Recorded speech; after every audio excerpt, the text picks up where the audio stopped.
The South Florida Business Report, the only show in South Florida devoted exclusively to the local business community. Brought to you as a community service by Florida Blue in the pursuit of health, and by Child Group Wealth Management. Let us guide you. And by the Gehring Group, a premier insurance brokerage. Now here's all the local business news from the lemonade stand to the board. David Weir talks with one of the top foreclosure defense lawyers in South Florida, Josh Bleil. Dave asked Josh what makes his practice so innovative. I think the one thing that makes us unique is that we actually fight the cases with an aim of winning. Many attorneys that are representing homeowners are looking for modifications or potentially delaying the inevitable foreclosure as they see it, where we got into this field of work with the aim of winning, not just delaying, not just prolonging the inevitable, but actually beating the bank. Well, you know, one of the great things that the Ticktin Law Group did with you and you guys is you uncovered all these phony foreclosure documents that were being submitted to the South Florida courts. How did that happen? Well, I think it comes from our roots as being litigators and business litigators. We had clients coming in with foreclosure lawsuits, and we saw a similarity between these affidavits that were being filed. And as a litigator, you leave no rock unturned. Right. And so it was determined that I was going to go to Oregon, was the first trip. I remember it very well. So I flew to Oregon, and I deposed this person that signed an affidavit attesting to all these things as truths. And within a couple minutes, it became very clear. And I remember the woman's name, Won-E Wu. With a name like Won-E Wu, it's hard to forget. Yeah. But after a couple minutes, it became very apparent that what she did was committed perjury by signing this affidavit. And from then on, I knew that there was something going on. I remember going downstairs and calling Peter and saying, Peter, you won't believe what I found. Peter being Peter Ticktin. Right, Peter Ticktin, right. You won't believe it. And you guys were the first ones to just uncover this whole scam. It was a scheme. It was a scheme that not only happening here in South Florida, but we would have affidavits that were being submitted to the courts in South Florida that were being executed in New York and California. Well, speaking of all this type of stuff, you know, the Daily Business Review sponsored a foreclosure defense forum, and the Palm Beach Post covered it, and the judges were there along with with attorneys and so forth, and the judges really blasted the banks for stalling and stonewalling on the paperwork.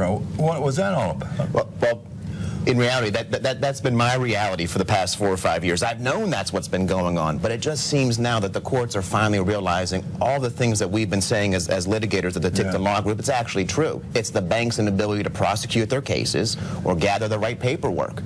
And as a result, it's the homeowners and attorneys like myself that carry the brunt of that burden. But the reality is it's the banks. And it's been this way just not recently. It's been this way since the beginning of the crisis. Well, okay, well, so what does the homeowner do? I mean, if the banks are basically shafting the homeowners with all the paperwork nightmare, what can they do? How do you help them with that? Well, they've got to stand up and assert their rights. And whenever you see a problem coming, if a homeowner realizes they're going to be missing their next mortgage payment or they're getting threatening letters from the bank before the lawsuit's filed, you've got to reach out to people that can help you. And that's lawyers like myself. Oh, that's another thing I wanted to ask you. You know, when will the homeowner reach out to help? I mean, you know, it's very intimidating if you get this notice, the sheriff was subpoena saying we're going to evict you on a foreclosure, and you get all frightened, and you know, what are you going to do? How can you live in the solution in something like that? Well, the sooner you get people involved, lawyers like the lawyers in my firm to assist you with that, the better off you are. And like I said, when you get that delinquency notice, that's not a lawsuit, but it's a letter, that's the time you should be picking up the phone. But if you haven't taken any action when that lawsuit is delivered, that's got to be your call to action. Because once that lawsuit comes, you've got 20 days to respond. And response means filing a response in the court. And if you don't make that response, you can be defaulted. And essentially the bank wins the case because you haven't responded to the lawsuit. And you may have wonderful defenses regarding predatory lending or this fraudulent scheme that the banks were involved in, but if you don't raise your defenses, you're going to lose. And our wonderful lawmakers in Tallahassee made that possible, right?